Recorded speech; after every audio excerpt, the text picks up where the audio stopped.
નિર્વાણ થઈ ગયા, મૃત્યુ પામ્યા, ત્યાં જ્યાં દાટ્યા છે એ યોગ્ય નથી. એટલે સમૂહ લગ્ન જે બી કરતા હોય તે કરાવતા હોય. અને મેં કીધું એમાં બચત લગભગ તો બારોબાર જ આવે છે બધા દાનો અને ખર્ચાઓ. તો એ સમૂહ લગ્નમાં જે રોકડ લીધેલા છે એની ખર્ચાઓની વાત, કારણ કે એક એક કમિટીઓ, આ સમૂહ લગ્નની સમિતિઓ કે પછી મહેસૂરી મેઘવાર સમાજની જે બી કમિટીઓ કેટલી રજીસ્ટ્રેશન થયેલ છે. મારે જો કે મારો વિષય નથી. આ તો સમાજમાં અમે જ્યારે વાતો સાંભળીએ છીએ ને સમાજના લોકો જ્યારે કહે છે એટલે આપણી પાસે રજૂઆત કરું છું.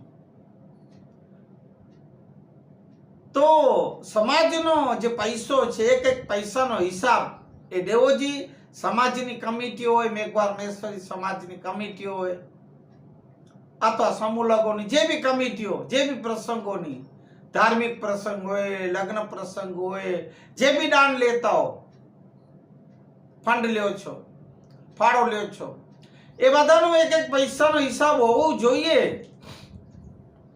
પછી સમાજમાં તો વિવિધ વાતો થાય ને,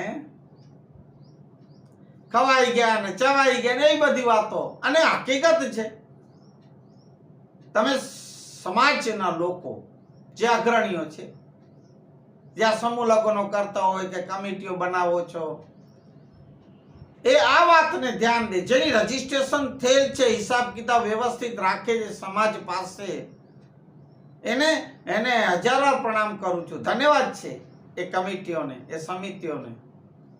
પણ જે નથી કરતા, આમ બધા બારોબાર ને ગાયગા કરે છે, એ ક્યાં સુધી યોગ્ય છે? હવે આપણે વળી આ વાતે જાજુ કહેશું એટલે બધું ખરાબ લાગશે કોઈને, અને દુઃખ લાગે તો બે નિવાલા, બે કોડિયા વધારે ખાઈ લેજો, પણ મને ક્ષમા કરજો.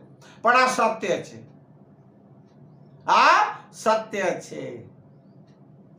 સમાજ શું કરે બિચારી? તમે મીટિંગો કરો તો પોતાના ચટપટુઓ, સમાજના બીજા લોકો તમે દાદ ન દો.